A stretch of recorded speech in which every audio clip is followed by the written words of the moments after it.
Okay, guys, so let's continue discussing Ampere's law, right, which we introduced in the previous classes. And now we're going to look at a more complicated example. We're going to look at the example where we have, again, infinitely long straight wire with a given current, but there is a hole at the center of that wire. So there is a concentric hole in the wire. Right, so we will have to find magnetic field outside of the wire, inside, and in the hole. Right, so we're going to have three parts of that problem. Right. Okay, so let me start with a picture. Actually, it's a problem 2957. 2957. The only difference, instead of R1 I'm going to use A, instead of R2 I'm going to use B, but otherwise it's exactly the same problem. Right, so I will first draw a picture. So let's assume that this is my wire. Okay, I will draw three-dimensional case, right? And radius is, external radius is A. Let's say this is the center, and that is A. And as I said, there is a hole, concentric hole. So let's assume that this is my concentric hole, right? Okay, of radius B, right? So basically, metal is between this and that. Maybe I will show it sort of like this. So that is a material, metal, right? And that is just hole, right? So there is no current in the hole. Since there is basically a vacuum, no metal, so there's no current. Okay, and so what A is given, B is given. Okay, my B doesn't look good, right? And there is a current I flowing through this wire. So basically direction of that current is can be represented by this dot, right? And of course it's a uniformly distributed current, so I can draw those dots here, here, here, here, everywhere except for this, because that is just a hole, right? Okay, let me write what is given. So pretty much our final result must be written in terms of what is given, A, B, and current, and most likely variable which will be a distance from the center of the wire to the point where we want to find magnetic field. Right. So what is given? Let me write A, B, and I. So we need to find magnetic field. So we need to find B in all regions. Okay, so since we want to find magnetic field everywhere, so let's start. Let me label regions this way. Outside, let me call it region number 1. So we will have to find magnetic field outside of the whole wire. Then we will have to find magnetic field in the metal, in the material. So let me label this as region number 2. And region number 3 will be inside of this, inside of the hole, right? Okay, so let's start. And of course, we're going to use Ampere's law, right? Biot-Savart law, application of Biot-Savart law here will be reasonably complicated, since we have a nice symmetrical, cylindrical symmetry. So application of Ampere's law here is very easy, right? Okay, so let's start. And I will start with the region 1. Right? So let's start with region 1. Right, so we need to find magnetic field. So we need to find magnetic field when R is larger or equal than A capital or A small.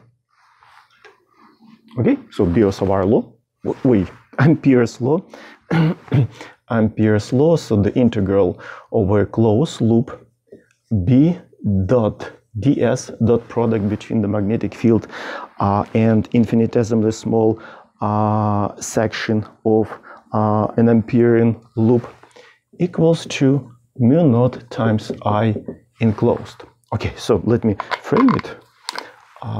So that is Ampere's law in general. Right. So the first step, as usual, what do we have to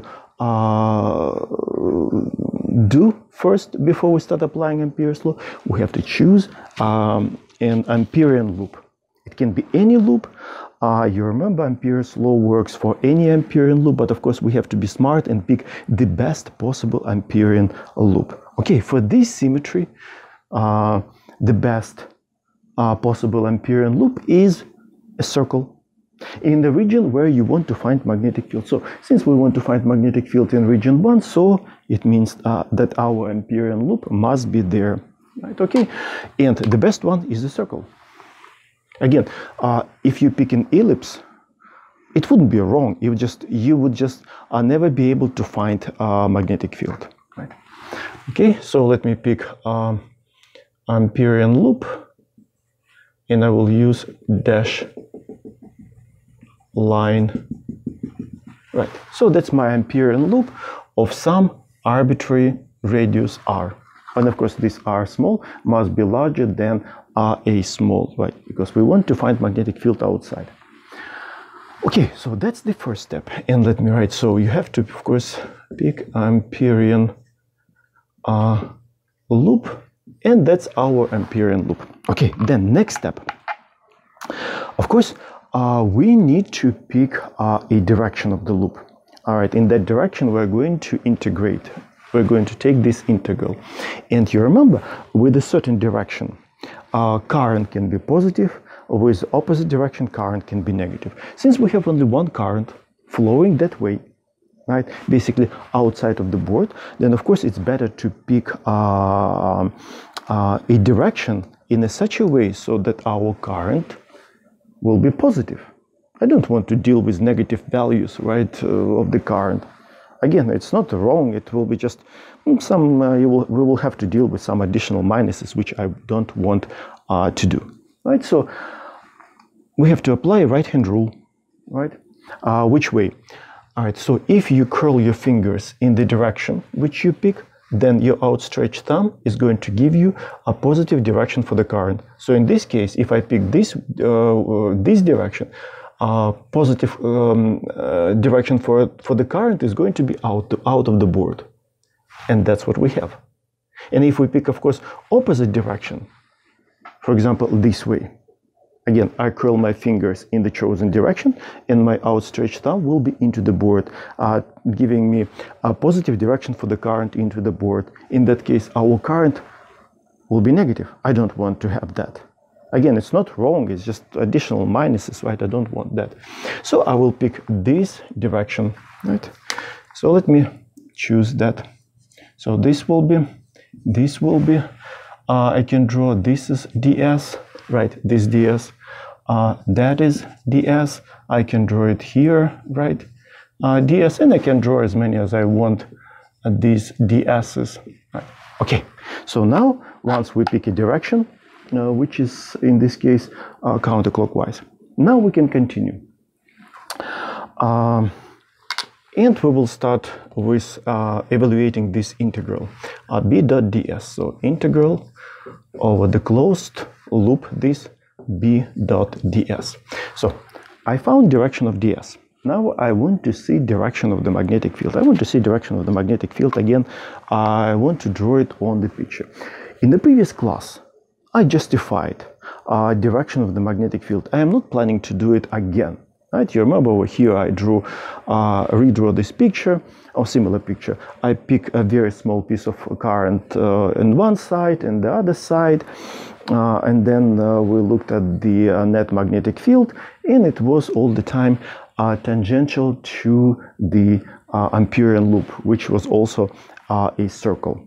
Okay, so exactly the same justification can be produced here, but again, since I've done it in the previous recitation class, I will just recycle those results. So magnetic field direction will be tangential to Amperean loop. Usually book says books say because of the symmetry, cylindrical symmetry of the problem, it's obvious that the magnetic field is going to be tangential to concentric circle. Again, concentric with the wire. So I can draw B here, I can draw B there, so I can draw as many B's as I want, right? So B. Okay, and now after seeing these two vectors, I can continue evaluation of this integral. So, okay, wrong color. So again, I will open my first explanation box. Since B and DS are parallel to each other, you see on the picture, B, wait, that's not what I wanted to write, parallel, parallel to DS, right? So I can, you know what, I'll probably move here, right? Extend my explanation box to this side. I mean to this line. So I can write, so B dot ds. Of course, it's by definition of the dot product, it's absolute value of the first times absolute value of the second vector times cosine. And since these two vectors are parallel, angle between them is 0 degrees. Cosine of 0 degrees is 1, so it will be B ds. So the dot product of two vectors equals to just a regular product of two absolute values of vector B and vector ds. So now I can close basically my explanation box. Okay, sort of distorted explanation box is quite distorted. So I can continue this now here. So now integral over the closed loop B ds. Next, again, we're going to use symmetry, cylindrical symmetry of the problem. And this part should be obvious, right? Look, the strength, absolute value of the magnetic field. Over here at this point, you see the length of this B. Over here, the length of this B. Over here, at any point on the Amperian loop, because again, over here on this, we integrate over the Amperian loop. So in this integral, we stay on the Amperian loop all the time. So the strength of the magnetic field at any point on the Amperian loop is exactly the same, right? So I will open my, again, second explanation box. B equals constant, and I will add on the Amperian loop only, right? Again, if you step away from the Amperian loop, or for example to this point, magnetic field will get weaker. If you move closer, magnetic field will get stronger. So, but since we picked this nice Amperian loop, concentric circle, so we can use this symmetry and we can say that magnetic field strength at any point of the Amperian loop must be exactly the same. Okay, so now after this justification, if B is constant, any constant can be extracted out of the sign of integration. So now we can write B times integral over the Amperian loop ds. Okay, so now obviously, what's the value of this integral? Again, strictly speaking, it's a calculus 3, but we can use our high school knowledge, because what's the meaning of this integral is just the length of this Amperian loop, which is the circumference of the circle. And of course, we all know circumference of the circle, 2 pi, radius of that circle. Radius is r small, right? So it will be equal to 2 pi r. So we can write the value of this integral. So it will be magnitude of the magnetic field times the length of the Amperian loop, right? Actually, the result is exactly the same like we got in our previous recitation classes when we had a wire without a hole. So this integral for the cylindrical symmetry all the time has exactly the same value, B times the length of the Amperian loop. Okay, so we evaluated this integral. Now it must be equal, according to the Ampere's law, mu naught times enclosed current. Right, mu naught times the enclosed current. So now that's what we have to work. And so we need to find now the value of the enclosed current. Right, so I enclosed. And in this part, in the first region, the value of finding the enclosed current is trivial. Because look, again, what does it mean enclosed? It's the total amount of current physically embraced by our Amperian loop, right? The whole current embraced by our Amperian loop. And since our Amperian loop embraces the whole wire, we know that, the total amount of current flowing through the wire is I. It's given. Of course, it's uniformly distributed, but in the Ampere's law, it doesn't matter where current is, as long as that current is inside of the Amperian loop. Just count it in. As simple as that. So in this case, yeah, the total current I is our enclosed current, right? So in this case, I can write that I enclosed equals I. In this case, trivial, right? It's very simple. Okay, and now, of course, we can plug it in our Ampere's law, and we're ready basically to write down the final result. So, okay, let me rewrite it one more time. B times 2 pi r. I'm just rewriting this. And now instead of I enclosed, I will write I. Because again, I enclosed is just it can be anything in the for particular example. So in our particular example, I enclosed equals to I. Right? So mu naught times I, and so we can solve it for B. It will be B as a function of R, right? Equals to mu naught I divided by 2 pi r. So it's outside, it is similar to the formula which we derived for the case when we did not have a wire, we did not have a hole in the wire. We did not have a hole in the wire. So that's okay. I should add it's a magnetic field in the region 1, right? It's a 1, not current I, it's 1, right? So it's this region. Right. Okay, yeah, just now I realized that some of you might get confused. Okay, this is I, this is letter I, this is 1, region 1, region 2, region 3, because it looks like it's the same. No. So now we have to be careful, right? So this is region 1. Maybe I should write, so it's a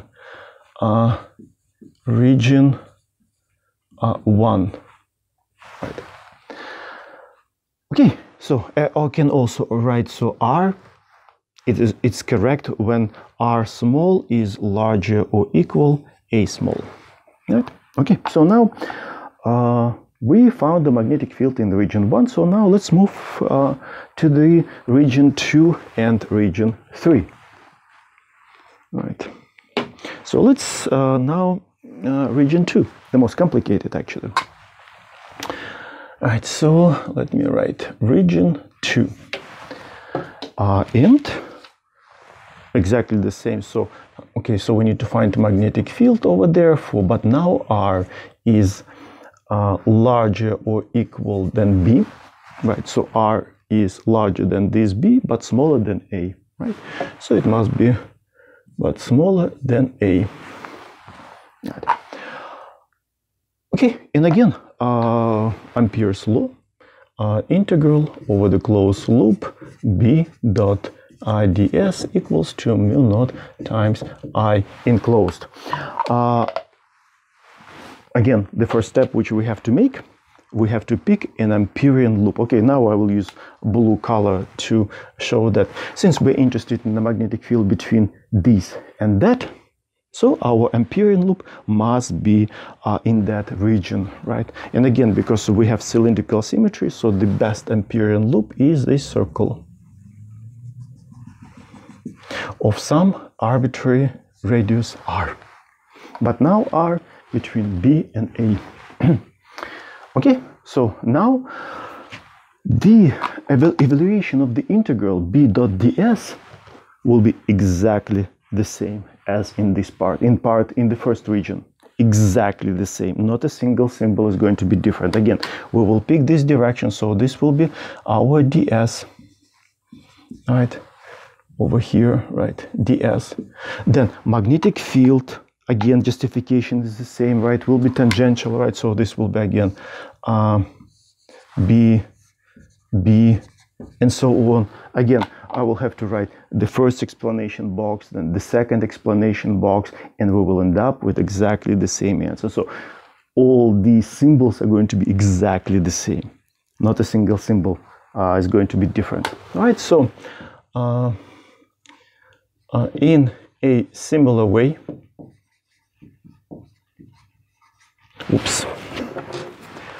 in a similar way, I can write, so this will be equal to b times 2 pi r. So evaluation of this integral equals to mu naught times I enclosed. Okay. And now again, the same question, what's the value of I enclosed? And that's where now students struggle. So let's try to explain. How can we find I enclosed?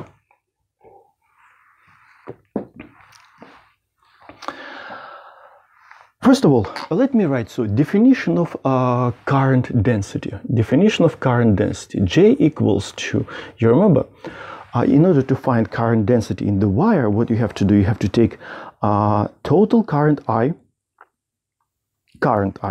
and divided it by the cross-sectional area through which that current is flowing, right? So current divided by the cross-sectional area through which this current is flowing, right? So that's definition of the current density. You remember this, right? Okay, so now let's apply it. And before I start writing I enclosed, so I enclosed, let's see on the picture where this current is, which current we have to calculate, which current we have to count. It's a total current physically embraced or within our chosen Amperian loop. Our Amperian loop, this blue dashed line. So all the current within this blue dashed line is our enclosed current. So basically it's between this line and that line, because this is whole. This is the whole. So here there is no current. So our enclosed current is between this line of radius b, circle of radius b, and circle with radius r small. So let me, again, I will use probably blue. So that's where current, enclosed current is for our case. Okay, let me even show that this is our enclosed current. All right. Okay, so now we need to find this amount current. Again, you need to realize that this is the hole. There is no metal, so current cannot flow through empty space. It needs a metal, right? Okay. So I usually present it in this way. So now look, in order to find current, right, we need to take current density and multiply by the cross-sectional area through which this current is flowing. So let's do it. So let me write, but now it's I enclosed. So we have to take current density. Current density is the same, it's uniform, right? And we have to multiply current density by the cross-sectional area through our I enclosed flowing, right? So I have to write J times, and what's the cross-sectional area through which I enclosed is flowing? It's this cross-sectional area. It's this sort of okay. So it's between circle with radius r small and the circle with radius b. Okay. So basically, if you, some students here get confused, right? So let me show this. So in order to get area of this region, right? So what we have to do, it is equal. So this area, right, equals to the area with radius this, which is r small, right? R small minus area of this hole, and the area of the hole is B. So minus area of the circle with radius B, right? So this, let me write, this is area A sub R, and this is area A sub B. And let me call this area as A R minus A B, right, equals, right? So A R minus A B, so that's the area. Okay, so equals to, okay, times A sub R minus A sub B. Again, it's the area of the circle with radius R. It's this, right? Minus area of this hole, basically area of the hole, area of the circle with radius B. It's that. So if you subtract those two areas, you will get area of this shell, kind of, right? Two-dimensional shell, which I highlighted with blue. Okay, so that will be I enclosed. But of course you can say, come on, but current density is not given. Yeah, so now we have to make additional step in order to find current density. Current density, we have a uniform distribution of current. So current density is exactly the same at any point of this wire, right? So now how can we find current density? We have to use some information about our total current, right? We know the total current I flows through this big sort of shell, right? This big. This current I flows between line of radius what A small and this line, this circle with radius B. So again, similar to this, in order to find current density using the total current, I can write it total current I divided by the cross-sectional area through which this current is flowing. In our case, current I flows through this shell, right? So which is area of the circle with radius A minus area of the circle with radius B. So that's our current density, so we can plug it instead of this J, and we're almost done. Of course, now we have to write explicitly areas of the circle, but of course we all know areas of the circle. It's a pi r squared. So I can write I divided by A with radius A capital with radius A capital, it's an area with radius of a circle with radius B. So that's my current density, and times AR minus AB. That's this. Okay, so now let's write explicitly, because area is, of course, you remember, I can even write this down by, you know what, no, because we have different R's and I don't want to confuse you. So I will just write down explicitly. So I divided by pi A squared minus pi B squared.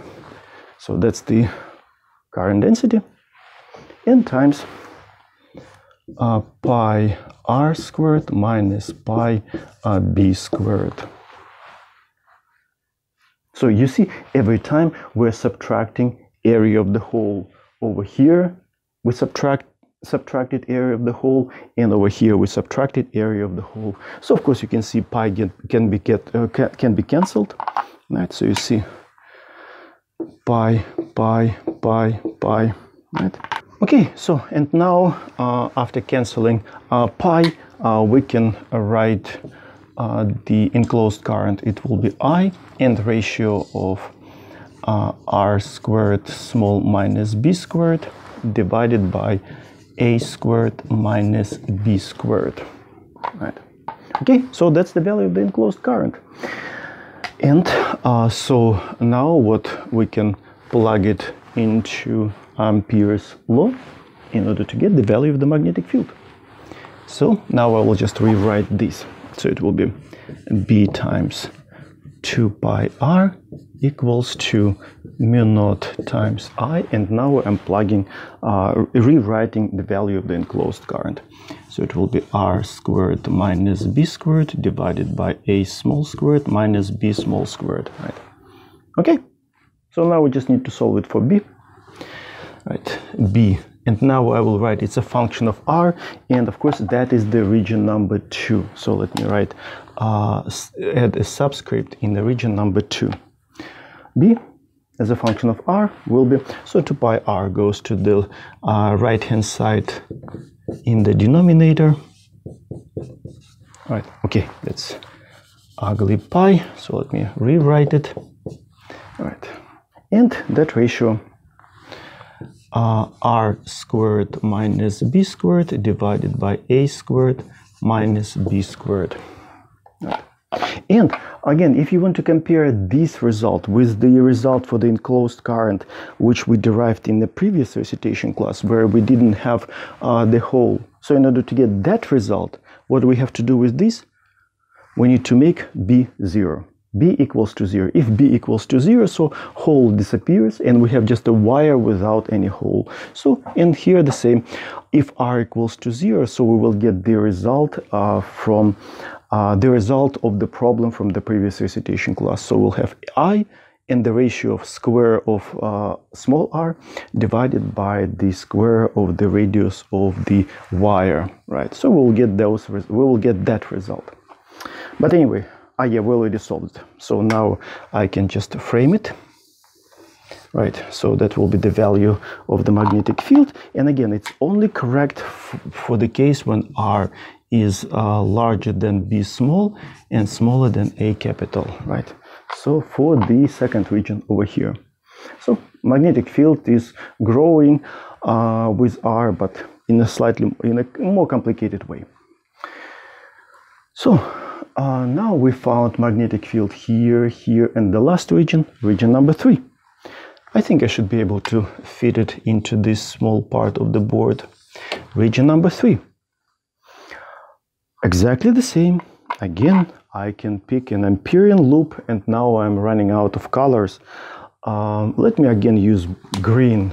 So now, and I will use the solid line. So now this will be my Amperian loop of some arbitrary radius r small, right? And again, we can write immediately. Again, we apply Ampere's law, right? And immediately I will start analyzing enclosed current. What's the value of the current enclosed by our Amperian loop? This is our Amperian loop. Amperian loop is in the hole. When there is no current, current flows only over here. So current, enclosed current is 0. Because there is no current physically embraced by our Amperian loop. So in this case, I enclosed is 0, and immediately magnetic field will be also 0. Right? I can write B in the third region will be equals to 0, and I will write since I enclosed is 0. Since I enclosed equals to 0. Since I enclosed equals to 0. Right? Okay, so we found all the magnetic fields. So inside of the wire with a hole, magnetic field in the hole will be 0, is 0. Right.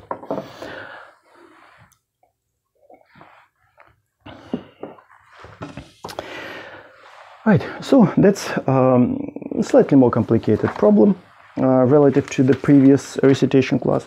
And now I prepared another problem for you. I will probably start erasing this. Right. I was planning to solve this problem a couple of recitation classes ago, but I did not have time, so now let me cover that. So basically we have two infinitely long straight wires. One will be horizontal like this. The second wire will be perpendicular, right? So one current will be flowing this way, the second current will be flowing towards you, right? Sort of like this, right? We will have to find magnetic field at the center, at the point which is between these two wires. Okay, let me draw the picture and then it will be clearer. Right, so we'll put just a new bullet. And we have two infinitely long straight wires. Right, I will use different colors. So let's say first wire is, where should I draw it? Probably I'll draw it here. So the first wire, infinitely long. Right, let's call it, it will be a bottom wire, right? B, bottom. And the current is I sub B 12 amps. I sub B 12 amps. Then there is a second wire above. So we're going to call it IB, or I mean I sub T. T stands for top. I sub T equals to 20 amps. 20 amps, right? So we have these two wires again. This current flows towards us out of the board. So we need to find magnetic field at the midpoint, right? So this distance is, let's call it L. Wait, L, not B. Right, so this distance is L, and this distance is also L, right? So we need to find magnetic field at this point P, right? Okay, physics is quite simple. This wire, infinitely long, creates magnetic field everywhere. So the whole space is filled with the magnetic field. And of course, we know how we can find absolute value of that magnetic field, right? So you remember B, the formula mu naught I over 2 pi r. So that's what we will need here. And again, how can we find the direction of the magnetic field lines? Magnetic field lines are going to be circles. And how can we find the direction? Right hand rule number 2, right? Okay, so this wire produces its own magnetic field. This wire produces its own magnetic field everywhere, right? So at any point, there will be superposition of two fields. These two fields, right? So we just need to superimpose them properly because they, magnetic fields, are vectors. So we have to add them as vectors, right? Okay, so but first I want to draw pictures in order to understand how we can add those vectors. So let me draw magnetic field line produced by this wire first. By this wire, okay, infinitely long straight wire. Of course, we know how that magnetic field lines are circles, right, with the center on the wire. So we will have something like this, right? So this will be magnetic field line produced by the green wire. Okay, it looks slightly ugly, right? In the direction, outstretch your thumb in the direction of the current, and your curl fingers gives you curl around the wire.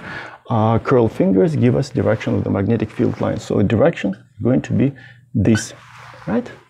And so then if we want to know the direction of the magnetic field at a particular point, we just need to draw a tangent line. So this will be direction of magnetic field produced by the top wire, B sub T. Then, okay, something similar, of course, we can draw for the bottom wire. Again, direction of the current that way. So magnetic field lines are going to have these four circles, right? Above, we're going to have magnetic field lines are going to exit the whiteboard. Below, enter. Exiting, it will be means towards you. It means dot. Below, cross. Right, so magnetic field produced by the blue at this point will be represented by a dot out, and of course here magnetic field line produced by the bottom by this blue wire will be into, right? So it will have this right magnetic field line, right? Magnetic field line. Okay, so at the point where we want to find magnetic field, B produced by the bottom is out, B at the top to our right. So we have two magnetic fields perpendicular to each other. So now let's draw these magnetic field lines. Let me draw a top view, right? So if you put your eye over here, for example, right? So let's say this is your eye, and you look at these magnetic fields vectors. So green that way, so that's our B sub t, and this blue is, if you look from that point, it will be down, so B sub B, right? So we have two magnetic fields perpendicular to each other. So if we want to find absolute value, no, first of all, let me draw direction of the net magnetic field. So it will be this way. So that will be our net magnetic field, B, right? So of course, as vector, B equals to B top plus B the bottom. So direction is that, but what we want to find, the absolute value of this net magnetic field. So in order to find absolute value, we just need to use Pythagorean theorem, bt squared plus b sub b squared. So b equals to square root of b sub t squared plus b sub b squared, right?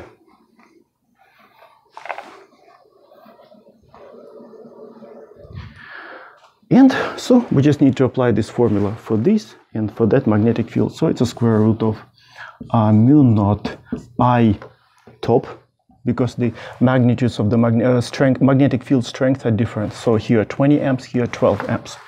I top over 2 pi, a distance from the top wire to the point in question, L squared, plus the same for the bottom. And again, distance is L. So it will be mu naught times I sub B divided by 2 pi L squared. Okay, so now what? Mu naught over 2 pi L squared can be factored out. And we will get, so mu naught divided by 2 pi L can be factored out. And what's left inside? IT squared plus I sub B squared. Right? So you can plug numbers. L is given. L, what's the value of L? L is 10 centimeters. Yeah, I forgot to tell you that. L equals to, okay, 0.1 meters, right? 10 centimeters. Right. So if you plug it, and you will end up with the answer. Let me look at my notes. It will be 4.66 times 10 to the power of minus 5 units of Tesla. So that's the magnetic magnitude of the magnetic field at this point produced by these two wires.